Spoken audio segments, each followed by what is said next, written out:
Okay, I'm going to need a colour passport photo from everybody here by tomorrow for my flowchart. There's one for me, Rob. Oh, thanks, Dan. Wait, what else do you want, Rob? Hat size, inside leg, favourite colour? You're wasting time, you plonker. We should be getting our gear together for Andrew's piece. Oh, you mean the making money on the Atari ST feature? Waste of space. Oh, please, boys. Has anyone seen Jim? Yeah, last time I think he was getting a haircut. A haircut. Last week he got his wisdom teeth taken. Well, so what? I had trouble buying wisdom teeth. What's that?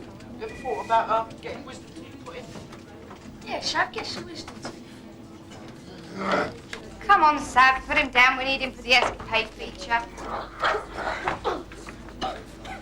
Jesus, we gotta go. Jake, I don't need you if you're busy. After all, I'm not so like this. Yeah, Jake, as I co-pilot pilot. Shut up, you little pipsqueak. We'll see about that. You can sit on Tony's lap. Hey guys, take a look at this. Finished the new graphics of the feature intros. Yeah? Who are these people? What am I doing here? Well done, Jason. You're a genius, Jason. I can't read this. This most probably ain't as good as the real thing. Hey, shut up. I can't wait to get on this thing. What have you got your nappies on, Tone? First things first, Britannia Airways 737 flight trainer is not a toy. It's a fully featured flight simulator. Climb in and I'll explain things when we get inside. I can't wait to have a go. It's used by professional pilots to increase the rating of their pilot licence. A trained pilot who has never flown a 737 before can step right out of a 6-week training course into the cockpit of the real passenger-carrying thing. Where's the parachutes? Oh, there aren't any parachutes on board these, I'm afraid. No parachutes? No. Okay, here we go. Take a look around and you'll see how virtual reality really should be.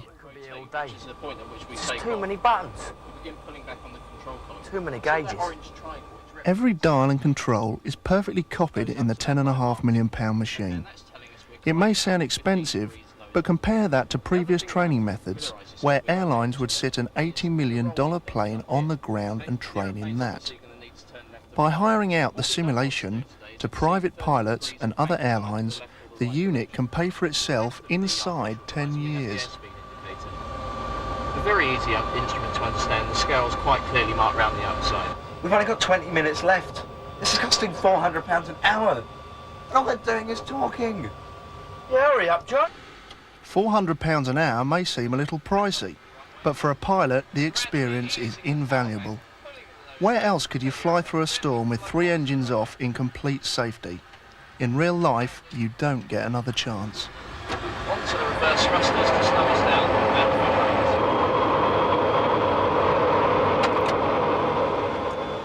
Oh, sweat. I'm too good. The sim is essentially a mounted box. Hydraulic legs lift and tip the unit to simulate the movements of flight, so it is still possible to be airsick. Thankfully, you can turn the movement off, needed with a pilot like Jake. Try to keep it level, son. We land on the rear set wheels rather than the nose bit. Computers display the outside world smoothly on 2 monitors, magnified through special lenses to fill the cockpit windows.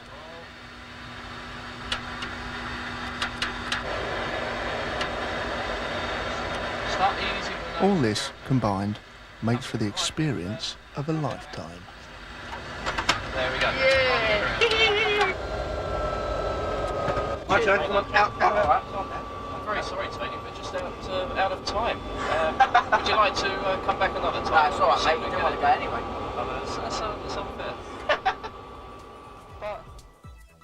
How would you like a shot at flying a Boeing 737? We've got an hour's flying time on the Escapade for one lucky viewer. All you have to do is answer this one simple question. All airports are identified by a 3-letter code. For example, Luton is LTN. What are the codes for London Gatwick, Amsterdam Schiphol and Paris Charles de Gaulle? Send your answers on a postcard to Click 233 Canalot Studios, Kensal Road, London W10 5DN by the 31st of January.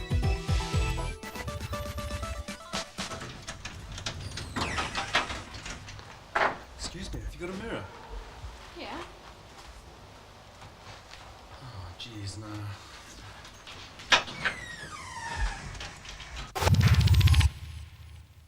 Now I know why I'm here. I'm here to review this rather interesting insight into football management. And let's hope for a good, clean game.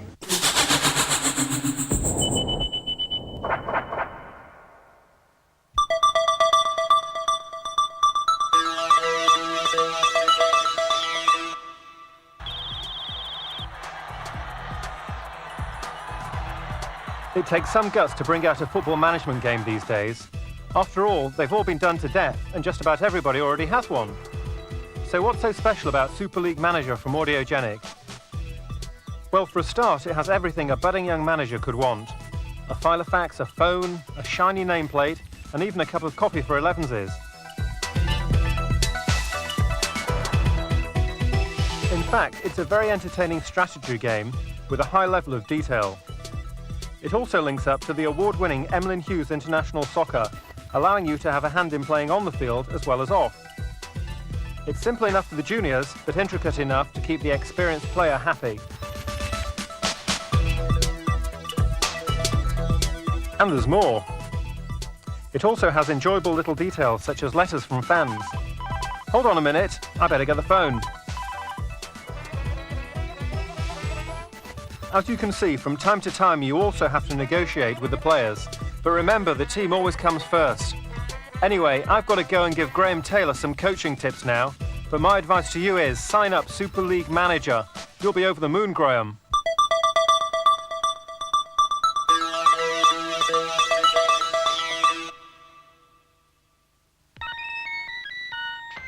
Virgin have taken the elements of a number of board games we've all seen before and produced a masterpiece.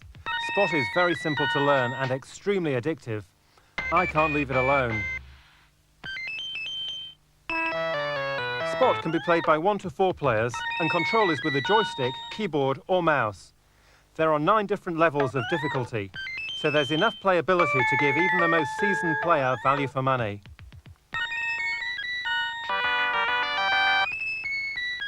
You have the option of a clock timing your move with a choice of 1 to 9 minutes to move, or no limit at all.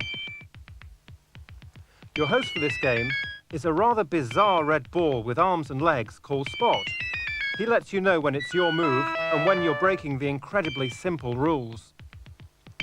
And if you're bored with the playing area, you can change it for any number of alternatives, or add your own squares as it suits you. I'm hooked.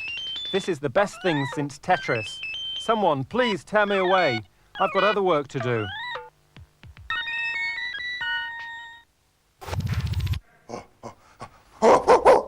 Ah, Robert. My turn to do a review. Sap?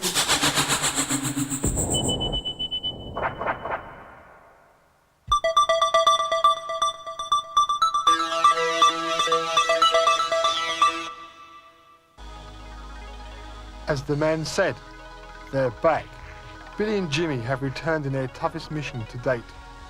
Travelling around the world in search of 3 Rosetta stones, 3 pieces of brick, that nobody wants them to have. Some arcade games progress, some build upon original themes, and some just only improve with age. Double Dragon is one of these. From the start, you can see what sort of game it is. A run-of-the-mill beat-em-up with all the usual moves, such as punch, duck and flying kick. It's nothing new though. The only original factor I could find was the interesting way you change appearance every time you lose a life. Storm have actually done an excellent job at converting the arcade original. But the problem is, Double Dragon was never a really good arcade game. In its new incarnation, it's still slow and unresponsive, and even the chance to buy new weapons and moves does very little to improve the game.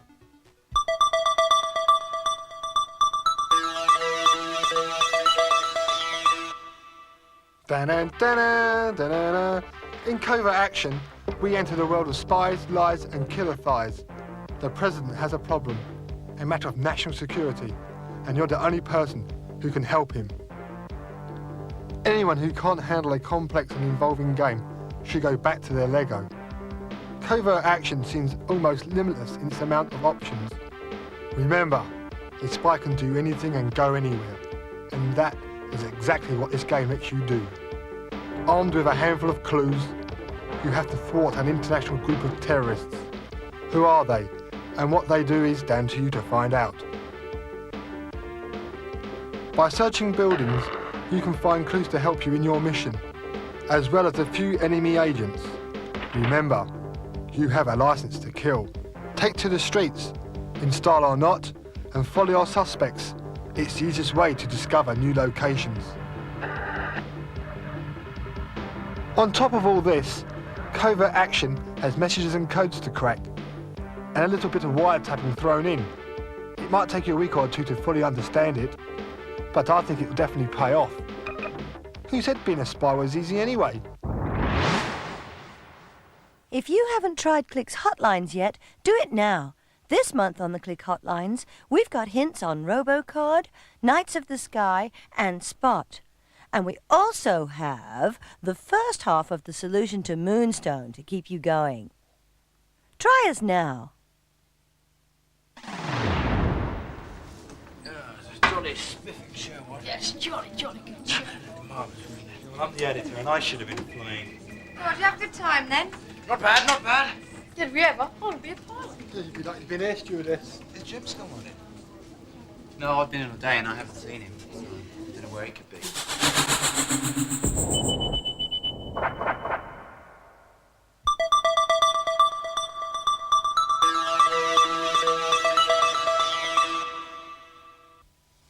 For years, ST owners have been deprived of a true quality art package.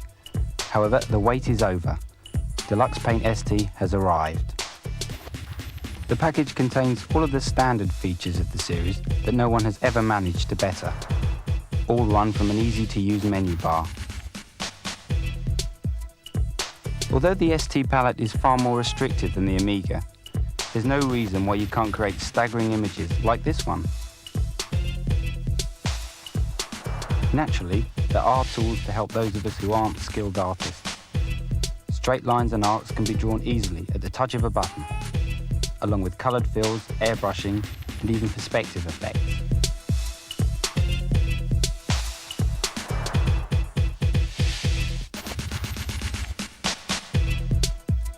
Colour cycling is a good way to make your images come to life. Have you ever seen a psychedelic candle?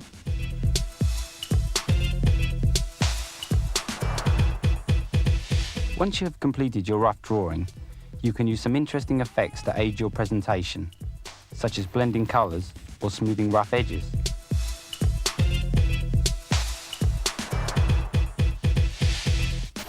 And of course, animation is the mainstay of Deluxe Paint. This sequence was created by the computer using a tool called tweening. Deluxe Paint ST is what ST artists have been crying out for.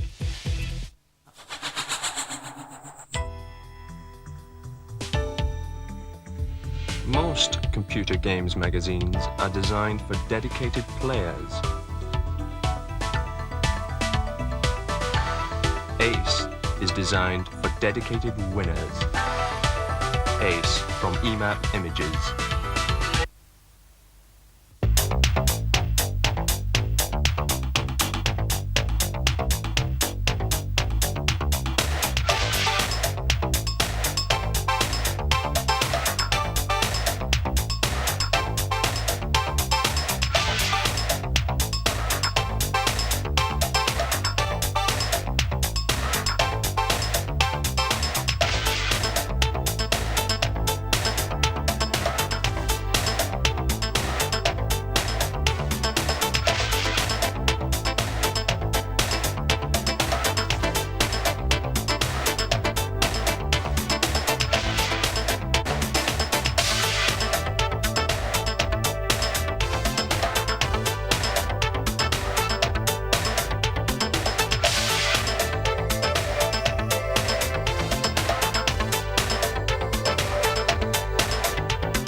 Hi, Andrew. I wonder what happened to you. All right. Yeah. Andrew, how you doing? All right, just trying to get it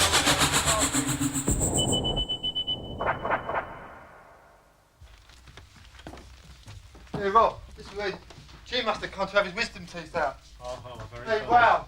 You've got enough equipment in here, haven't you, Andrew? Yeah, I think so. Is there enough? All right, Sav, give me the mic. I'd like you over there, I think, Sav, out of the way. Andrew, Why? like you. Oh, yeah, but no. I'd like you sitting in the chair. Oh, You're. We'll be rolling. Hello, viewers, or should I say listeners. I'm here today with Andrew Mackay of the Gormac Music Organisation, and we're here to tell you something about using the Atari ST as a music-making instrument. Rob, it's not an instrument. Using the Atari ST as a, It's really more like a glorified tape recorder. It enables me to record various sounds which are over here, with the keyboard here, which goes back onto the computer over here and onto disk down here. Right. Okay, Andrew. I think since you're the man who wrote the music for Click, can you give us a little bit of insight into how that happened? Well, what I can do, I can give you a demonstration of something which I prepared earlier, and I can play the hi-hats there first of all, which are recorded from this sound source down here, and then I can bring in the tambourine, and then bring in some bass, which comes from over here, and then bass drum and snare, and then I can bring in some strings, and just to really top it all, I can bring in some more drums. But just to prove that it's not all just coming from computer, I can drop into record by doing that, and actually play some piano over here.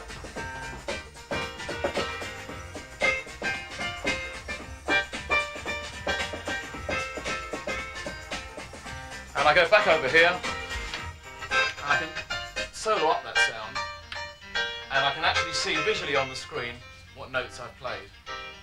Oh, wow. I never knew you could do that. Just by pressing one... Hang on, this is One my button. feature! Sequence. Yeah, oh. Drum sequence. Andrew, thank you. Now, I know your latest record's just been released. How did you do it? What's it all about? Well, it's not really my record, I'm not the artist. It's with the film actor, Peter Cushing. There he is there. And I was the writer and producer. And I recorded a lot of it on this, on the Atari. What I'll do is I'll play you a bit of it. Got it queued up here for you.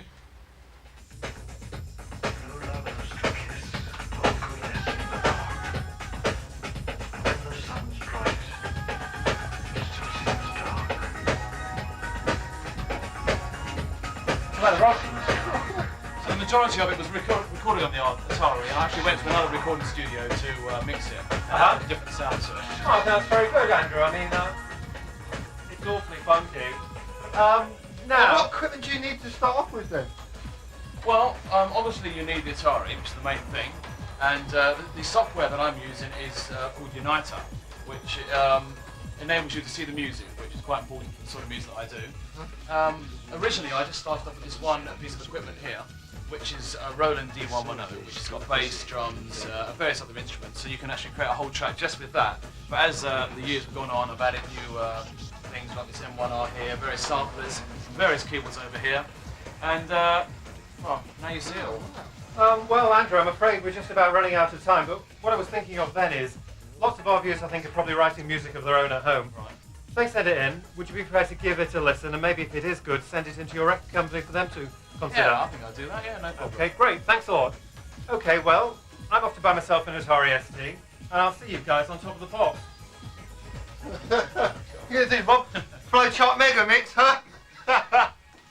So, as Andrew said, if you've produced a piece of music using the ST, send it in to us at this address on an ordinary audio cassette tape, and we'll make sure he gives it a listen. If he thinks you're good enough, he'll pass it on to his record company. Who knows? Maybe we'll see you on top of the pops too.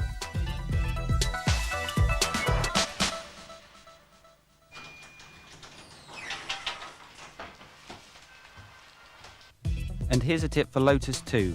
Enter these password codes to play later levels.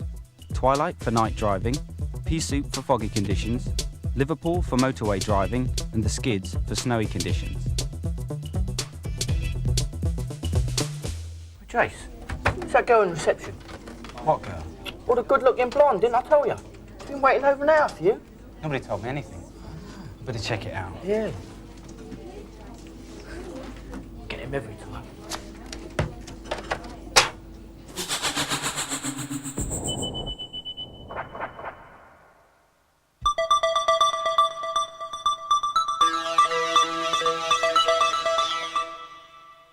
The Demon King has killed your master and fled into the future.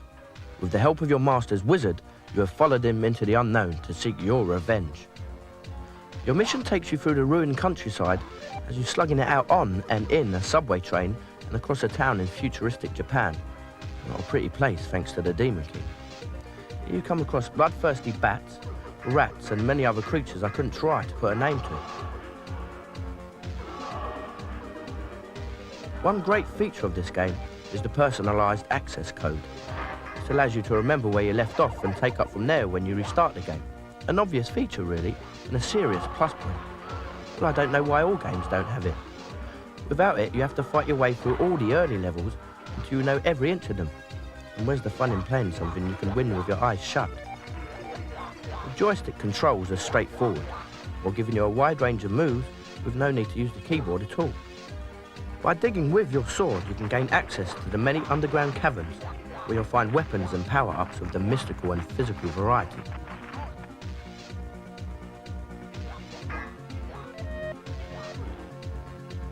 You'll also find yet more mutants hungry for your blood.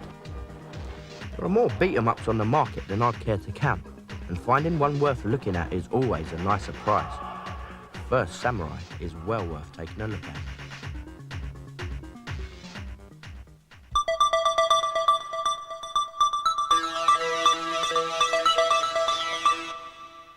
You are Perseus in Gremlin's latest release, Pegasus, a shoot-'em-up with elements of a platform game, a beat-'em-up, and even some adventure.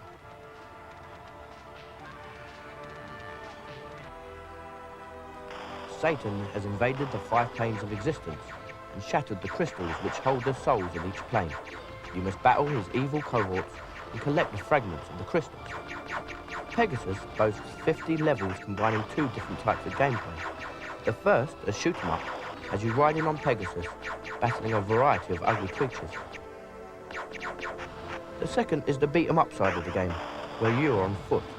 There are caverns and caves to explore along the way, which is where the adventure comes into it. Every group of enemies you kill will leave behind a crystal or a token. The crystals can be collected, and pressing the spacebar when you have enough will provide a double-barreled weapon. Collecting more gives increased power.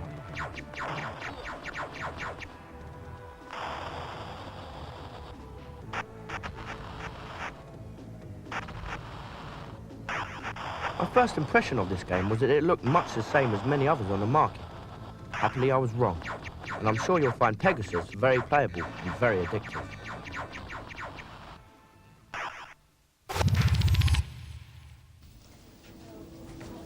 It's Invisible Man, isn't it? Yeah, okay.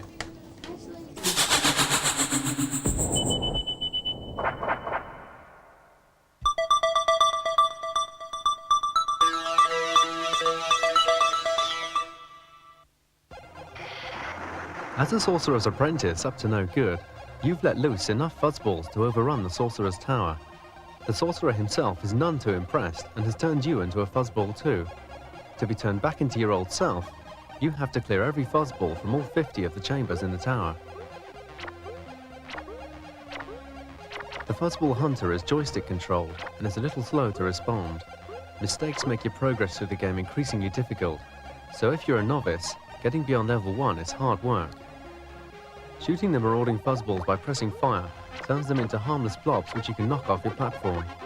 You must reach them quickly though, or they turn into something nastier and harder to kill, and every time you fail to knock them off, they get nastier still. These days, the number of original games which come on the market are very limited. We increasingly find familiar aspects in most games we play.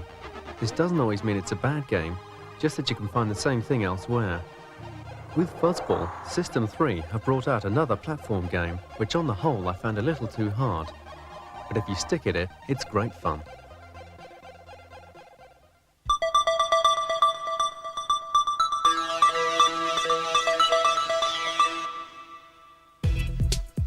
How would you like to be the new Director General of a secret government protection agency formed with the aim of keeping the current government in power? Enter the secret world of Floor 13. Based loosely on real life and possible situations, your office is where you run one of the most powerful government agencies in the world. Using a series of menus and windows, your only contact with the outside world is through newspaper reports and reports given to you by the heads of your various departments. Groups of people hell-bent on watching, infiltrating, and destroying anything that might cause your government to lose control. The storylines are randomized each time you play, which means that the game never repeats.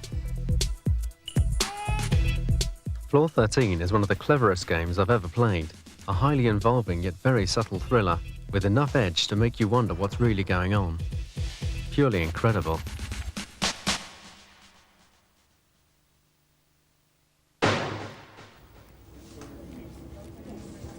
Not now, I'm busy. Look, when you go away, I'm trying to prepare the reviews. This is your review spot. Is it? Oh, yeah.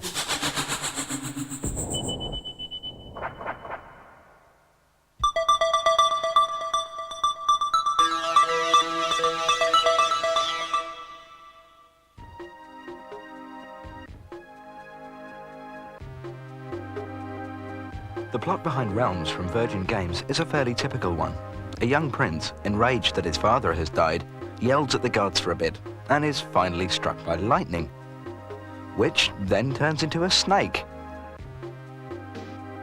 The battle for the throne has begun, and there can only be one king. Played in a similar style to Populous, Realms places you in charge of a territory on a small island. Using the armies of your small cities and the cash flow these cities generate, your aim is to capture all the land there is and become king. The controls behind Realms are incredibly simplistic. A small handful of icons give you all the governing power you need, from scanning across the fractally generated landscape to taking seat on a council.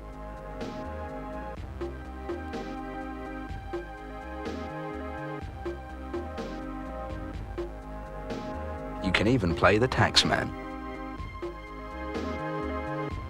And why do you generate money? To build your armies as strong as you possibly can. After all, there's nothing wrong with fighting with unfair odds if the odds are in your favor. Realms is a game for megalomaniacs and warmongers alike. A big thumbs up.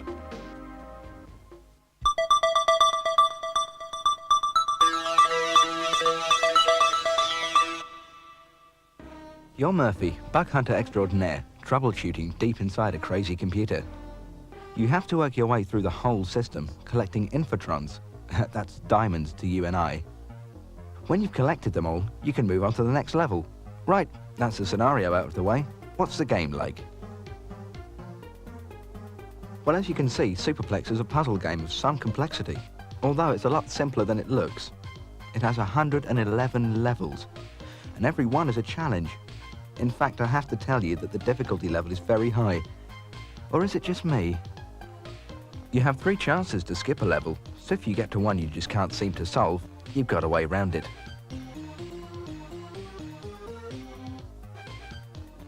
It's joystick controlled, and it plays easily, both in feel and in learning, so even a journalist can play it. There's no time limit, and you have an infinite amount of lives, but don't think that that makes it any easier. There's a special trick in designing a game that convinces you that one more try will crack it, and this one does it on every level. My only criticism is that maybe it's a little too hard, but this depends very much on whether you play it like I do or not. Supaplex is a damned fine game.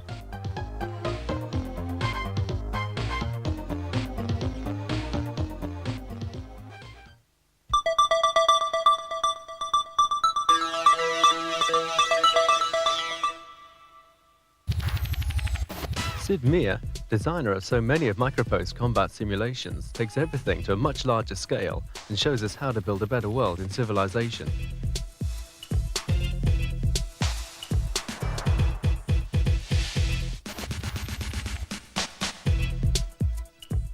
You are pitted against a variety of opposing nations in a race to build and strengthen your own colony. You begin the game somewhere on a small unexplored island. It's here you must mine, search, kill and learn as many skills as you can to take your barbaric race to an evolved military society capable of taking on all comers.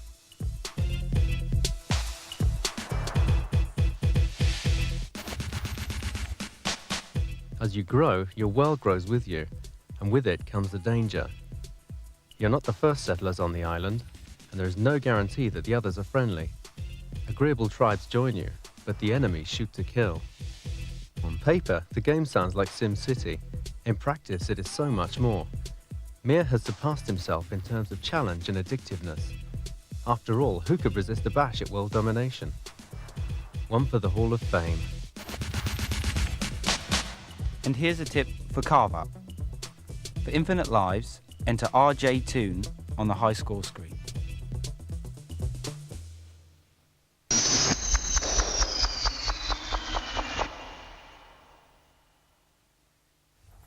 Now, of course, this is very different to last month when we did tech as purely a development house.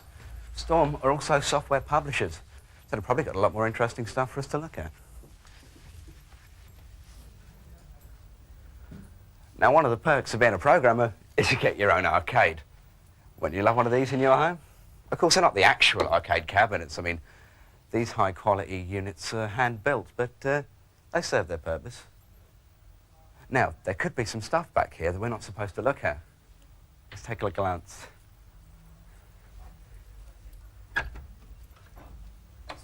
No? Oh, maybe next month, eh? Let's have a look down here.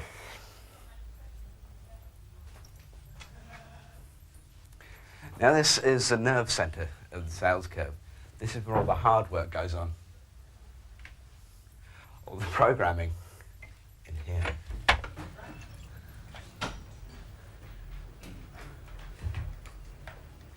Here they all are, busily working away on the latest conversions. Over here we've got Double Dragon 3, 16-bit. Final Blow on ST. Double Dragon 3 on 8-bit. And Storm's newest, Big Run. But we're not interested in any of this. We don't want to see this. We want to see Indie Heat, which is down here.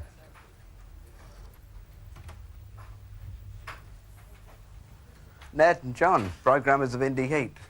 Hello. How difficult is it to convert something like this?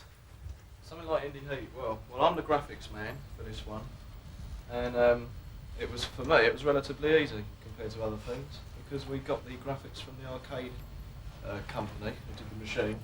And they sent us lots of discs with all the various tracks from the arcade machine in it, like this. And the only really difficult thing was doing it for the ST. The Amiga was all right because that's in 32 colours.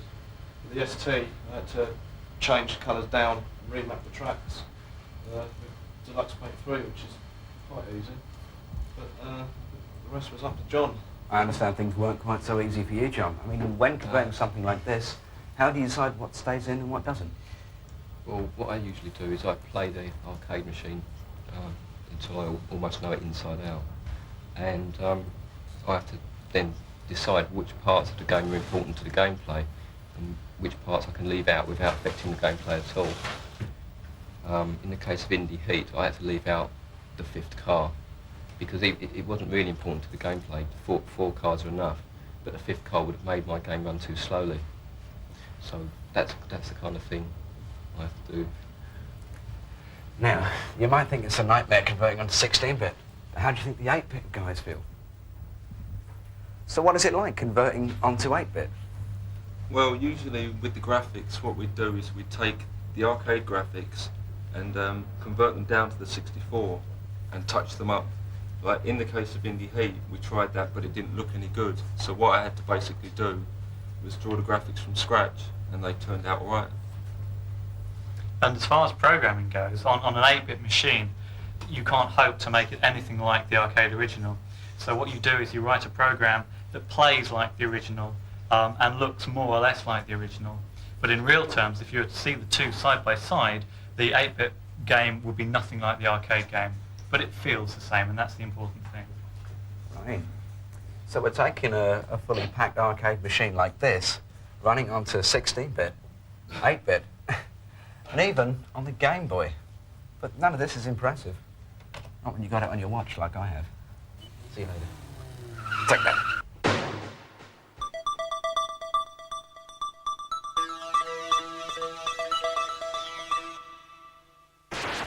Click Magazine proudly presents the first in our occasional series of classics from the past. This month, we bring you the game that captured the world, Elite.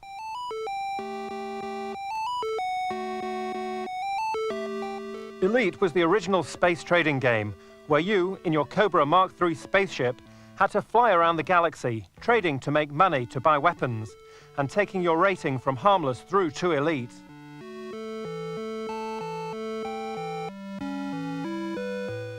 The game follows two courses to success. First, you could trade your way around the galaxy, buying low, selling high, and basically being dull.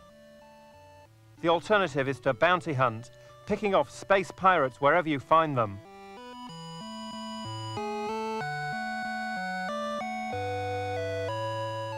Elite was way ahead of its time when it was first created on a BBC Micro.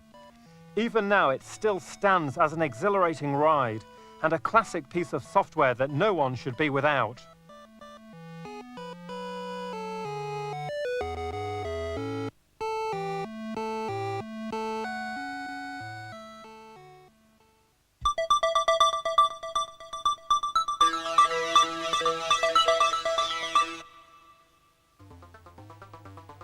Famed for having a physique Stallone could only dream of, Conan was not always a muscle-bound savage barbarian.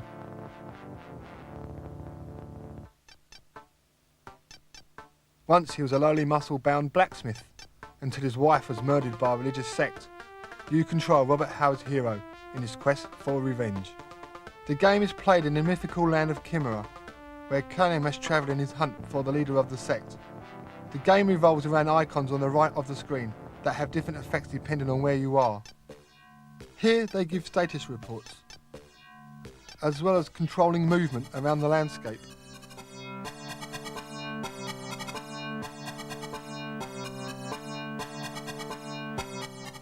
There are a lot of characters to interact with throughout the game, making for a nice strategic feel.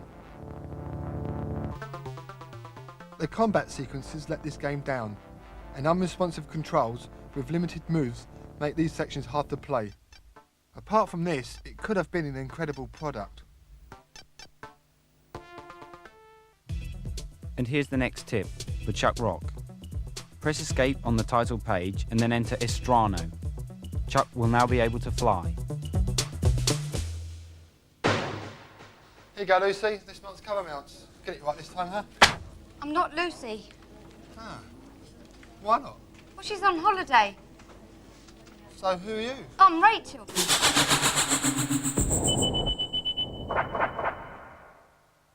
Well, this month, Lucy was going to tell us about the problem of viruses on cover mounts. But recently, I found this article in the papers which does it for me perfectly. It says that the floppy disk given away with the December issue of Amiga User International was infected with a virus called Saddam, deadly enough to wipe out a computer's entire memory. Of course, the publishers withdrew every copy as soon as they found out, but be warned, cover mounts can be hazardous to your computer's health.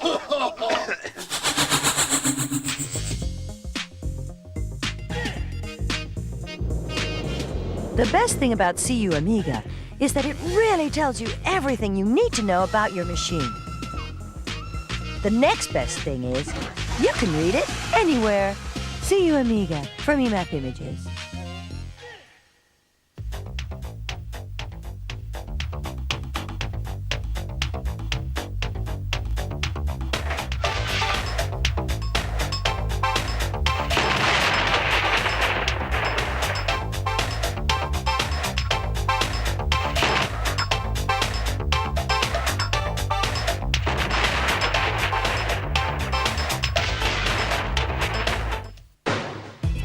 The last tip is for Robocop 2. Enter serial interface on the title screen to be able to refill your energy when necessary.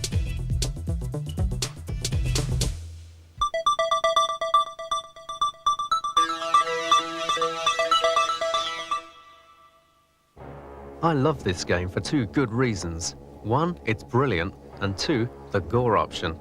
I always hated the fact that after cutting and smashing an enemy to bits, he vanished, and there was no body lying in the dirt as testimony to my swordsmanship. Or maybe I'm just sick. Here you get not only bodies, but arms, legs, and heads rolling, giving Moonstone the atmosphere every beat-em-up should have.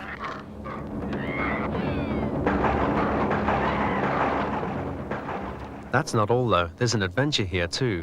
And what an adventure.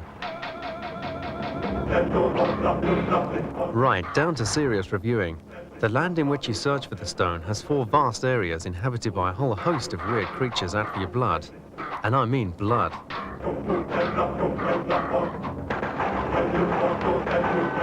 In each land, there's a key which will give you access to the final level, the Valley of the Gods. And along the way, you can collect gold and magic treasures which increase your strength. You can also build experience points to improve your prowess with a sword, and collect life points. It's worth collecting as many of these as possible, since you lose them every time you're hit. As the sales blurb says, Moonstone is so much fun, you'll die. They ain't kidding. If only all games came out this good.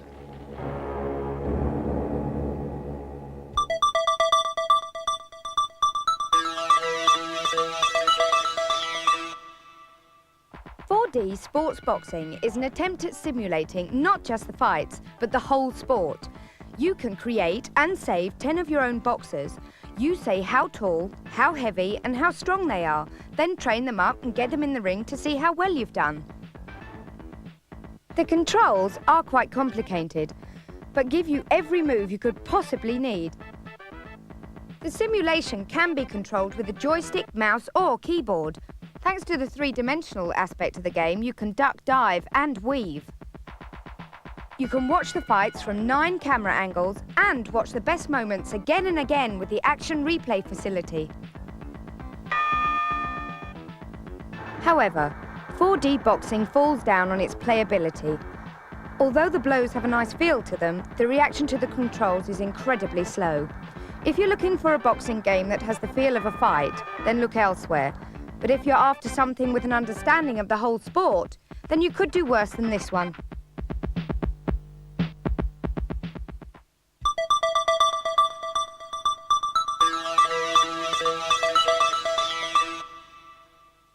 Air, Land and Sea is a compilation of 3 of Electronic Arts' leading simulations. First up is the Su-25 Soviet Attack Fighter, a long title for one hell of a good sim. You fly this advanced fighter over a series of 12 missions, ranging from photographic recon right up to full-scale strikes on well-defended bases. What makes it so spectacular is the super-fast polygon engine churning out some of the smoothest curved vectors yet seen. The design is straightforward, with standard arming and briefing setups, but Su-25 is more than a standard sim. Also included in the package is the excellent 688 attack sub, but I'm sure the one that will catch everybody's eye is the Indy 500. Not to be confused with Microprose's Grand Prix, Indy 500 is a pure arcade racer around the Indianapolis mile-long racetrack. Again, it's quite basic in design. Its real selling point is the action replay feature, where you can watch a recent piece of driving from one of 6 camera viewpoints.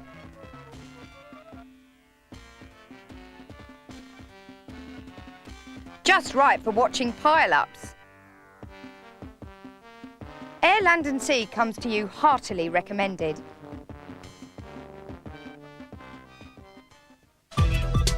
We've come up with our very own harebrained scheme to save you money.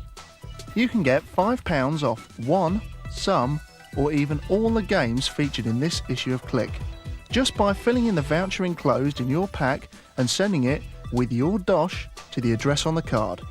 This way, you can not only recover the money you spent so wisely on Click, you can even make a profit.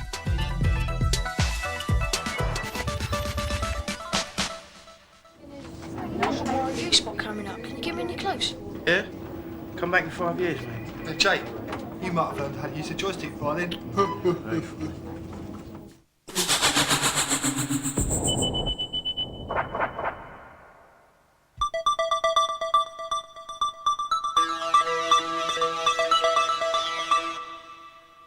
Pit Fight was a great arcade game, and now it's on home machines.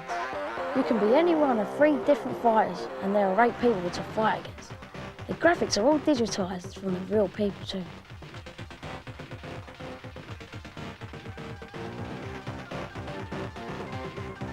Two people can fight at once, and you can attack anyone you like, including your friend. Ha ha ha ha. During the fights, you can pick up objects to use as weapons against the enemy. This includes sticks, throwing stars, crates, kegs and barrels. You can get power-ups too when you knock over barrels. If you get these before the enemy does, your punches get harder. Everything from the arcade game is here, right down to the crowd, but all this makes the game very slow.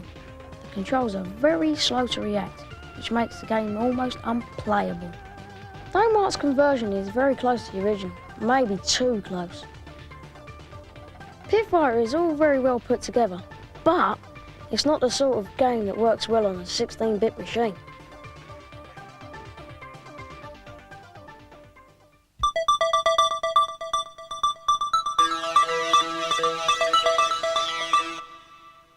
PGA Golf has been about for a while, but now Electronic Arts have seen fit to package it with course discs for the first time.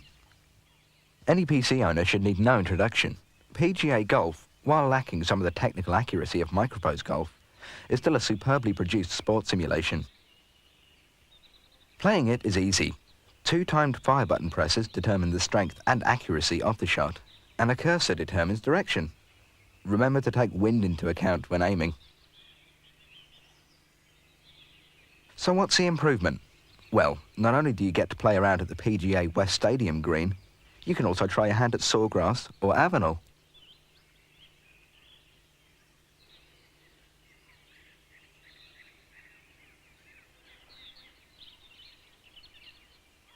The beauty of a golf game is being able to learn to play it well as the ability to play competitively. PGA Tour Golf carries it off with ease.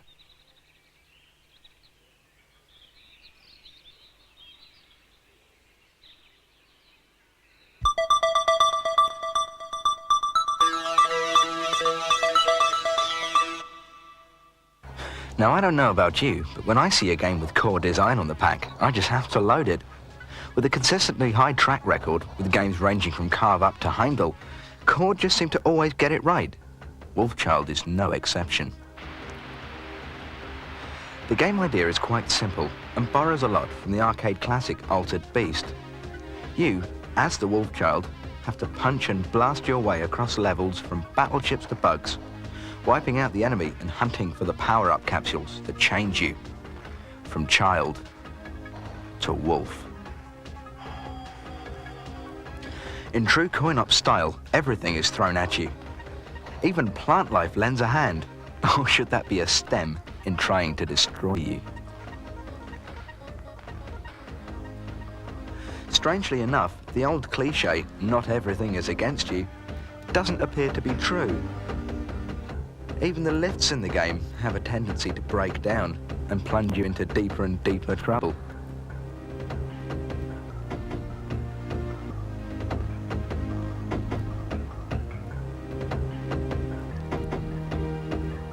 It's frantic action all the way, but thankfully, the variety of backdrops and nasties stops it from becoming repetitive.